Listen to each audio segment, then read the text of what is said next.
is the Grisham's bedroom. You notice how thick these walls were. When this building was built in 1866, this is the lighthouse keeper's house. It was rebuilt in 1866 next to the old tower. They had so many hurricanes here and lost so many lives, they decided to build this as strong as they could. So we have a 12-foot limestone base. We have 4-foot thick walls, and again, it's attached to the tower. This is a very, very strong structure for its time period. It has survived over 100 hurricanes. So it's as weatherproof as they could have made it for that time period. The Grishams had 8 children. The 2 boys slept in this room with the parents. As you'll notice, this is a gorgeous room. We have these beautiful heart pine floors. The rest of the facility right now has plywood. We're hoping that when we go to restore the facility and we look under the plywood, that we'll find these beautiful heart pine floors throughout the rest of the building, and it will give us a really wonderful structure.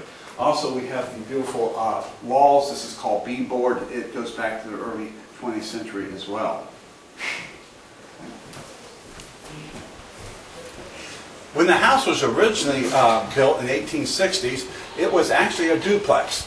The 4 rooms housed 2 families. The front 2 rooms housed the lighthouse keeper. The back 2 rooms housed the first assistant and his children. So you can imagine large families in just 2 rooms. When the Fines moved in the 1890s, this was converted to a residence for just the lighthouse keeper, and so the family had all 4 rooms.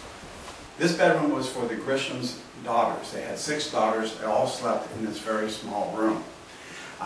We've recently acquired some artifacts from the family that lived here over 100 years ago. This quilt was made by Mrs. Fine, and she was actually the lighthouse keeper for a while. Her husband died about 1903, and she actually took over.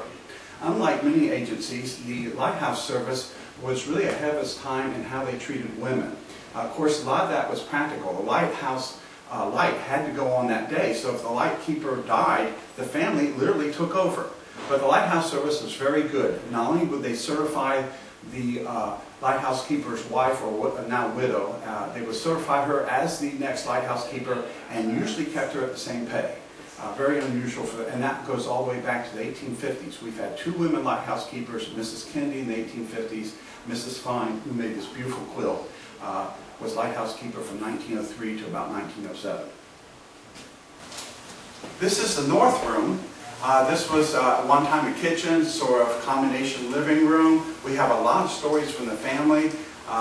Leela Fine actually remembers flirting and dating with a Coast Guard person who she later married, right in this very room. Also, earlier in the old lighthouse keeper's house, they had a room just like this with an attic right above us. And in 1843, when a huge storm came through, it started raining just like it's raining right now. And the storm hit very hard. About 15 people were driven to the north room here.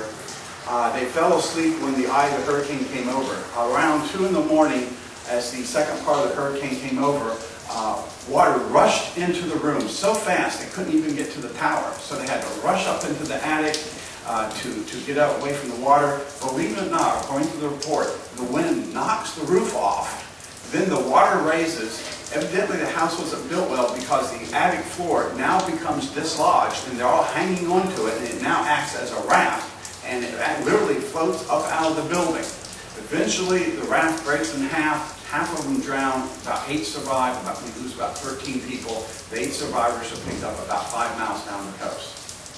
And like I said, this hurricane, this wonderful lighthouse has seen over 100 hurricanes, around 30 deaths. So it's we've had some tragedy as well as some really good times here as well.